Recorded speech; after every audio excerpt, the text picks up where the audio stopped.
ஈத்தனை ஆண்ட எந்தைபிரான் அருள் தரும் பன்னார்மொழியம்மையுடன் அமர் திருநனாவுடை பெருமானது திருவடித்த அமர்களை மனமொழிமைகளாலே வணங்கி நம்முடைய தமிழ்ச்சைவ ஞான திருமடத்தின் பீடம் இவரக்கூடிய இந்த விழாவிலே நம்மளையெல்லாம் ஆசீர்வாதம் செய்வதற்காக எழுந்தருளி இருக்கக்கூடிய நம்முடைய திருக்குறள் பீடம் அடிகளாரவடைய திருவடிகளையும் நம்முடைய சிரவை ஆதீனம் குருமகா சன்னிதானம் அவர்களுடைய திருவடி தாமரைகளையும் நம்முடைய வசந்தகுமார் ஐயா அவர்களுடைய திருவடிகளையும் நம்முடைய சொக்கலிங்க பெருமானுடைய திருவடிகளையும் மனமொழி மைகளாலே வணங்கி இந்த அருமையான திருமடம் இங்கே அமையப்பெற்றிருக்கிற சூழலை பற்றி சில செய்திகளை உங்களோடு பகிர்ந்து கொள்வதற்கு திருவருள் வாய்க்கப்பெற்றிருக்கிறது. அந்த வகையிலே திருவருளையும் குருவருளையும் நீள நினைந்து நம்முடைய இந்த தமிழ்ச்சைவ ஞான திருமடமானது மிக குறுகிய காலத்திலே அமையப்பெற்றிருக்கிறது. ஏறத்தாழ இதை பற்றிய சிந்தனை பற்றிய செயலாக்கம் துவங்கிய காலம் 5 மாதம்தான். 5 மாதத்தில் பெருமானது திருவருள் நமக்கு இங்கே இப்படி ஒரு அருமையான ஒரு திருமடத்தை அண்டமுழுதுடை பெருமான் திருக்கருணை அமைத்து கொடுத்திருக்கிறது என்பது இங்கே வீற்றிருக்கக்கூடிய அடியார் பெருமக்களுடைய எண்ணிக்கையை பார்க்கிற போதே பெருமானது திருவருள் நமக்கு எவ்வளவு சிறப்பாக வாய்க்கப்பெற்றிருக்கிறது என்பதை நாம் பார்க்கிறோம். நம்முடைய இந்த திருமடத்திலே ஏறத்தாழ ஒரு 5-6 மாதங்களுக்கு முன்பாக ஒரு செய்தி நாம் கேள்விப்பட்டோம். அது ஒரு விழுப்புரத்தை சார்ந்த அன்பர் அவரிடம் ஐயா பேசிக்கொள்கிறார். அது என்னென்னா அவர் ஒரு வருத்தத்தில் இருக்கிறாங்க. அந்த வருத்தத்தை பேசுகிற போது ஏம்மா நாம் நினைக்கிறதெல்லாம் நடந்துராது. ஏன்னா நம்ம வாழ்க்கையில் நமக்கு பல எண்ணங்கள் இருக்கும், எல்லாமே நடக்கணுங்கிற அவசியம் இல்லை. எனக்கு கூட நீண்ட நெடுங்காலமாக ஒரு சிந்தனை உண்டு, பவானியில் ஒரு திருமடம் அமைய வேண்டும் என்று நான் கருதி இருக்கிறேன். ஆனால் இதை நான் யார்ட்டையும் சொன்னதே இல்லை. ஏன்னா சொன்னால் அது எப்போ அமையும் என்ன ஏதுங்கிற ஒரு சின்ன வருத்தங்க இது வந்துட்டால் சிரமமாயிருமா, நான் யார்ட்டையுமே இது வரைக்கும் சொன்னதே இல்லை. அது அமையிற போது அமையும், அதனால் நீ வருத்தப்படாத. அதாவது அந்த வருத்தப்படக்கூடிய அன்பரை அவர் வருத்தத்தை நீக்குவதற்காக ஐயா சொன்ன சொல்றாது, நீ வருத்தப்படாத, காலம் வருகிற போது அது நடக்கும் அப்படின்னு ஐயா அவர்கள் அந்த அன்பரிடம் கூறினார். அவர் அப்படியே நமக்கு அந்த செய்தியை உடனே கூப்பிட்டுட்டாங்க. ஐயா உங்களுக்கு தெரியுமா, ஐயாவுக்கு பவானியில் திருமணம் அமைய வேண்டும் என்று ஒரு எண்ணம் இருக்கிறது, அது உங்களுக்கு தெரியுமா என்று கேட்டாங்க. கேட்ட உடனே இறைவன் குருவருளினுடைய விருப்பத்தை நிறைவேற்றுவது என்பது தான் ஐயாவின் திருவடியில் இருக்கக்கூடிய மாணாக்கர்களது கடமை. இப்படி ஒரு செய்தி கேள்விப்பட்ட உடனேயே சில அன்பர்களோடு கலந்து கொண்ட போது பவானியில் மிக விரைவாக இதற்கான ஏற்பாடுகளை நாம் செய்ய வேண்டும். ஐயா விருப்பம் அவர் சொல்லிட்டாரு, நேராக சொல்லலை. கேட்ட பிறகு நாம் அமைதியாக இருக்க முடியாது. ஏன்னா இது வரைக்கும் நம்ம இதற்கு பல ஆண்டுகளுக்கு முன்பாகவே அப்படியெல்லாம் ஒரு பேச்சு எங்களுக்குள்ளே நிகழ்ந்து இருக்கிறது. பல அன்பர்கள் சொல்லுவாங்க, ஐயாவுக்கு ஒரு திருமணம் அமைக்கணும், தமிழுக்கென்றே ஒரு திருமணம் வேண்டும் என்றெல்லாம் பேசிக்கொள்வாங்க.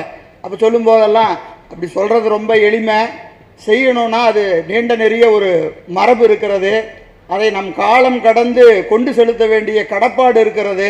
எனவே ஏதோ நம்ம எடுத்தோம் கவுத்தன்னு ஒரு வேலை செய்யக்கூடாது என்று அது அப்படியே பேச்சாவே போய் கொண்டிருக்கும். ஆனால் குருநாதர் எண்ணத்திலே அப்படி ஒரு திருவருள் இருக்கிறது என்று நினைந்தவுடனே அதை செய்ய வேண்டும் என்கின்ற ஒரு விருப்பம் இருந்தது. ஆனால் அதை செயல்படுத்துவதற்கு ஒரு பெரிய இடம் வேணும். ஒரு திருமணம்னா குறைஞ்சது ஒரு 3 ஏக்கர்லேருந்து 5 ஏக்கராவது இருந்தால் தான் அது திருமணமாக இருக்கும்.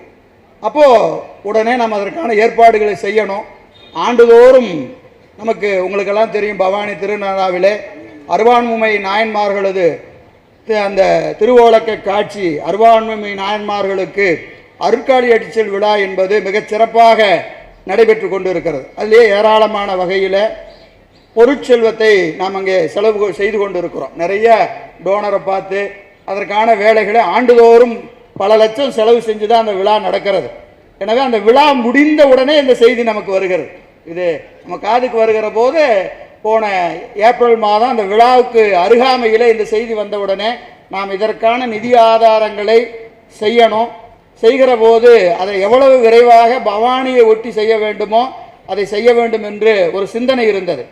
ஆனால் அதன் பிறகு இங்கே கவுந்தப்பாடியில் நம்முடைய முருகேசன் ஐயா அவர்களை சந்திக்கிற போது முழுசாக சொல்லலை. உங்களுக்கு ஒரு செய்தி சொல்லணும், இப்போ சொல்லலாமா வேண்டாமான்னு தெரியல, ஆனால் இப்படி ஒரு திட்டம் ஒன்று இருக்கிறது, அந்த திட்டத்தை இங்கே யாருக்குமே இன்னும் சொல்லலை. அதை பற்றி எங்கள் அளவில் ஒரு மனசில் இருக்குது. இன்னும் குறிப்பாக சொல்லணும், நம்ம தியாகராஜன் ஐயாவுக்கு கூட அந்த செய்தி தெரியாது. நாங்கள் எங்களுக்குள்ளே பேசிக்கிட்டு இருக்கிறோம். ஏன்னா அது செயலுக்கு வருகிற போது தான் பெரியவர்களிடம் இதை பற்றி கலந்து கொள்ள வேண்டும் என்று சிந்தித்து கொண்டு இருந்தோம். அப்போது அவர்கிட்ட சொன்ன உடனே பக்கத்தில் ஒரு 7.5 சென்ட் இடம் இருக்கிறது, அது ஒரு 90 லட்சம் ரூபாய் சொல்கிறாங்க, அதை உடனே செஞ்சிடலாம் என்று சொன்னார். ஐயா 90 லட்சங்கிறது நம்ம இப்போ இருக்கிற சூழ்நிலையில் உடனே செய்ய முடியாது என்று சொன்ன உடனே எவ்வளவு ஆனாலும் பரவாயில்ல, அதை செஞ்சிடலாம், வசூல் ஆனாலும் சரி ஆகாட்டியும் சரி, இந்த வாய்ப்பை நம்ம தவற விடக்கூடாது. ஏன்னா ஐயாவை திருமடத்திலே அமர்த்துகிற வாய்ப்பு ஏராளமான பெருமக்கள் காத்து கொண்டு இருக்கிறார்கள். நம்ம வேந்தர் ஐயா இருக்கிறாங்க, நாம் வேற எங்கேயும் போக வேண்டாம். சரின்னு சொன்னால் அடுத்த நிமிடம் ஐயாவுக்கு ஒரு வருத்தம் கூட இருக்கலாம், அவ்வளோ இடத்த வச்சுட்டு 7.5 சென்டில் மடத்தை வச்சுட்டீங்களே அப்படின்னு ஐயாவுக்கு வருத்தம் கூட இருக்கிறது. அது ஏன்னா குருநாதர் மீது அவரை கொண்டிருக்கிற பேரன்பு. அப்போது இந்த 7.5 சென்டில் எப்படி வைக்கிறது, அதற்கான பொருளாதாரம் நமக்கு வருமா என்று நினைக்கிற போது நம்முடைய முருகேசன் ஐயா அவர்கள் இல்லை என்ன ஆனாலும் பார்த்துக்கலாம், எவ்வளோ வசூல் ஆகுதோ ஆகட்டும், மீதி என்ன ஆனாலும் பார்த்து கொள்ளலாம் என்று அவர் ஒரு ஊக்கம் கொடுத்தார். பவானியும் கவுந்தப்பாடியும் வேறல்ல, ரெண்டும் ஒன்று தான். நமக்கு பவானின்னு சொன்னாலும் கவுந்தப்பாடின்னு சொன்னாலும் ஒன்று தான். இங்கே அன்னமுலகரை பெருமான் தீந்தமிழ் முறையிலே அருமையாக தமிழ் வேதங்கள் முழங்க பல ஆண்டுகளாக 2 திருக்குட நன்னீராட்டு பெருவிழா அருமையான வகையிலே இங்கே அந்த ஓலக்க காட்சியை பெருமான் கொடுத்து கொண்டிருக்கிறார். ஒரு மடம் அமையணும்னா கண்டிப்பாக பக்கத்தில் ஒரு திருக்கோயில் இருக்கணும். திருக்கோயிலை ஒட்டி மடம் அமைவது தான் சிறப்பாக இருக்கும். அந்த வகையில் இங்கே கோயில் ஏற்கனவே அமைந்து விட்டது, அதை ஒட்டியே மடம் அமைந்தால் எல்லா வகையிலும் சிறப்பாக இருக்கும் என்கின்ற ஒரு சிந்தனையில் அதை உடனே நாம் அதை பொறுப்பெடுத்தோம். மிக விரைவாக அடுத்தடுத்து சிந்திப்பதற்கு கூட நேரம் இல்லை, அவ்வளவு விரைவாக இந்த திருமடம் அமைய பெற்று இன்று குருநாதரை அந்த பீடத்தில் எழுந்தருளக்கூடிய அருமையான ஒரு காட்சியை காண்பதற்கு பெருமான் நமக்கெல்லாம் வாய்ப்பு கொடுத்திருக்கிறார். இது ஐயாவிடம் தீக்கப்பெற்ற லட்சக்கணக்கான தொண்டர்களுக்கு உரியது. நம்ம ஏதோ ஒரு தனிப்பட்ட அமைப்போ திருக்கூட்டத்திற்கோ உரியதல்ல. அத்துணை பெருமக்களும் வழக்கம் போல எப்படி ஐயாவிடம் நம்ம வழக்கம் போல இருந்தாங்களோ நமக்கெல்லாம் தெரியும். தமிழகத்தில் இருக்கக்கூடிய ஆதீனங்களிலே மிக எளிமையாக தொண்டர்களை அணுகக்கூடிய ஆதீனங்கள் என்று சொன்னால் மிகச்சில ஆதீனங்கள் தான். நம்ம அது கொங்கு நாட்டுக்கு ஒரு சிறப்பு உண்டு. எப்பவுமே கொங்கு நாட்டில் இருக்கிற ஆதீனங்கள் எப்பவுமே மிக எளிமையாக பார்ப்பதற்கும் சரி அணுகுவதற்கும் சரி மிக எளிமையாக நம்மை நோக்கி, இப்போ நம்ம சிறவை ஆதீனம் இருக்கிறாங்க, பேரூர் சாமி இருக்கிறாங்க, இவர்களெல்லாம் நம்ம எப்போ நினச்சாலும் சரி ஃபோனில் கூட சாமி இருக்கிறீங்களா உங்கள் திருவடியை தரிசிக்கணும்னு சொன்னால் உடனே வர சொல்லுவாங்க. அப்படி அந்த கொங்கு நாட்டிலே தமிழுக்காக இடம்பெற்றிருக்கக்கூடிய ஆதீனங்களின் வரிசையிலே பெருமான் நம்முடைய குருநாதரையும் இங்கே அருள் ஓலக்க காட்சி வழங்குவதற்காக வாய்ப்பு கொடுத்திருக்கிறார்.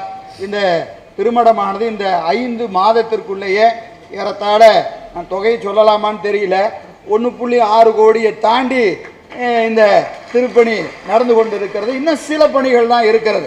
இந்த கூட பார்த்தீங்கன்னா நான் குறிப்பாக, ஏன்னா ஒரு அமைப்புன்னு சொல்லுகிறவரை யாரையும் தனிப்பட்ட முறையில் சொல்லக்கூடாது, அது வழக்கம் இல்லை. ஆனாலும் கூட சில நேரங்களிலே சிலவற்றை நாம் குறிப்பிட வேண்டி இருக்கிறது. நம்முடைய முருகேசன் ஐயா அவர்களும் நம்முடைய அசோகன் ஐயா அவர்களும் இந்த மடத்திற்கான தொண்டிலே மிகப்பெரிய பங்களிப்பை அவர்கள் செய்திருக்கிறார்கள். உடலாலும் பொருளாலும் உழைப்பாலும். மற்றவர்களெல்லாம் நாங்கள்லாம் வருவோம், கருத்து சொல்லுவோம், எங்களால் முடிஞ்சதெல்லாம் கருத்து தான் சொல்லலாம், இப்படி செய்யலாம் அப்படி செய்யலான்னு கருத்து சொல்லலாம். ஆனால் அதை அந்த இடத்திலே இருந்து தொண்டாட்டக்கூடிய பெருமை கவுந்தப்பாடியில் இருக்கக்கூடிய நம்ம அன்பர்களுக்கு உண்டு. இந்த 4 மாதம் அவர்கள் மிக கடுமையாக உழைத்து பொருளையும் செலவு செய்திருக்கிறார்கள், உழைப்பையும் கொடுத்திருக்கிறார்கள். ஏன்னா சில இடத்துல பொருள் கொடுத்தா உழைப்பு கொடுக்க முடியாது, உழைப்பு கொடுக்கிற இடத்துல பொருள் கொடுக்க முடியாது. ஆனால் அந்த ரெண்டையும் அவர்கள் முன்னின்று பல இடங்களிலே கவுந்தப்பாடியில் இருக்கக்கூடிய ஏராளமான பெருமக்கள், அடியார் அல்லாத பெருமக்கள் எல்லாம் வாரி வாரி கொடுத்திருக்கிறார் இந்த திருப்பணிக்கு. இந்த சுற்று வட்டாரத்தில் இருக்கக்கூடிய நாம் பார்த்து வியக்க வேண்டிய வகையில் இங்கே இருக்கக்கூடிய அத்துணை பெருமக்களும் எல்லாம் 1,50,000 என்று ஏராளமான அன்பர்கள். நீங்கள் பார்த்தீங்கன்னா இந்த வாட்ஸ்அப் குரூப்பில் தினமும் போட்டுக்கிட்டே இருப்பார். 500 ரூபாய் கொடுத்தவங்க பேர் வரும், 50,000 கொடுத்தவங்களும் வரும், 1,00,000 கொடுத்தவங்களும் வரும். இப்படி இந்த தொண்டிலே ஏராளமான பெருமக்கள், குறிப்பாக கவுந்தப்பாடியிலே சுற்றி இருக்கக்கூடிய பெருமக்கள் அந்த செல்வ அந்த நிலையை தரும் பொருட்டு மிகச் சிறப்பாக தொண்டாற்றி இருக்கிறார்கள். இன்னும் வருகிற காலங்களிலே இந்த திருமடத்திற்கு இளையான்குடி மாறனாயர் புராணத்தில் வருவது போல கொண்டு வந்து மனைபுகுந்து குலாபுபாதம் விளக்கிய மண்டுகாதல் ஆதனத்திடை வைத்து அர்ச்சனை செய்து உண்டி 4 விதத்தில் 6 சுவைதிரத்திலே 4 விதமான உண்டியே 6 சுவையிலே தமிழ் சைவ ஞான திருமடத்திற்கு எந்த நேரத்தில் அன்பர்கள் வந்தாலும் அவர்களுக்கு இல்லையனாது திருமுது செய்கிற வாய்ப்பை அண்டமுழுதுடை பெருமான் நமக்கெல்லாம் கொடுக்கணும். இது நம்முடைய கடமை, நம்முடைய மடம், நம்முடைய கடமை. எனவே அத்துணை பெருமக்களும் இங்கே தொடர்ந்து வரணும் ஐயாவை சந்திப்பதற்காக. ஏன்னா சில நாட்கள் ஐயா இங்கேயும் சென்னையிலையும் மாறி மாறி இருப்பாங்க. சென்னை அன்பர்களுக்கெல்லாம் எங்கே நீங்கள் ஒட்டுக்கா ஐயாவை கூட்டிகிட்டு போயிட்டீங்க, தொண்டை நாட்டிலிருந்து கொங்கு நாட்டு கூட்டிகிட்டு போயிட்டீங்களேன்னு ஒரு வருத்தம் கூட இருக்கிறது. அப்படிலாம் இல்லை, ஐயா அங்கேயும் இருப்பாங்க இங்கேயும் இருப்பாங்க. அதனால் இங்கே இருக்கிற போது நம்ம அன்பர்கள் நம்ம குறைஞ்சபட்சம் தினமும் ஒரு 2 பேர் 3 இதெல்லாம் ஒரு நமக்கு செய்திக்காக வாய்ப்பு இருக்கிற அன்பர்கள் ஒரு நாளைக்கு ஒரு 3 பேர் 5 பேர் மடத்துக்கு வந்து இங்கே இருக்கக்கூடிய தொண்டிலே பங்கெடுக்க வேண்டும். காலையில் இப்போ ஐயாவுடைய பூசை இருக்கிறது, மடத்தை சுத்தம் செய்ய வேண்டிய பணி இருக்கிறது, வரக்கூடிய அடியார்களுக்கு அமுது செய்ய வேண்டிய பணி இருக்கிறது. இப்படி ஏராளமான பணிகள் இருக்கிறது. நீங்கள் தமிழகத்தில் எந்த மூலையில் இருந்தாலும் மாதத்தில் ஒரு நாள், 6 மாதத்துக்கு ஒரு நாள் நீங்களே அதை வரையறை செய்து கொள்ளுங்கள். வாய்ப்பு கிடைக்கிற போதெல்லாம் இங்கே திருமடத்திற்கு வந்து காலையிலிருந்து இரவு வரை உங்களுக்கான வாய்ப்புக்கு தக்கவாறு பணிகளிலே பங்கெடுக்க வேண்டும் என்று திருமணத்தின் சார்பாக உங்கள் திருவடிகளை எல்லாம் இந்த இனிய நேரத்தில் மனமுடிமைகளாலே வணங்கி வேண்டிக் கொள்கிறேன். இன்னும் பல செய்திகளை எல்லாம் சொல்ல வேண்டி இருக்கிறது.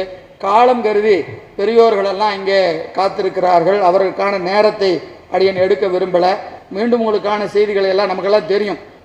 பெரும்பாலும் எல்லாரும் நம்ம தமிழ் சேவை ஞான திருமணத்தினுடைய வாட்ஸ்அப் குரூப்பில் இருப்பீங்க. உங்களுக்கான செய்திகள் அந்த வாட்ஸ்அப்பில் தொடர்ந்து வந்து கொண்டே இருக்கும். உங்களுடைய பங்களிப்பை தொடர்ந்து தர வேண்டும். மாதம் ஒரு முறை திருமடத்திலே தீக்கை விழா நடைபெற இருக்கிறது. அதற்கான தேதி பின்னர் அறிவிக்கப்படும். ஒரு ஞாயிறு, 3வது ஞாயிறோ 4வது ஞாயிறோ ஏதோ ஒரு ஞாயிறு, அந்த ஞாயிறு திருமடத்திலே தீக்கை விழா இருக்கும்.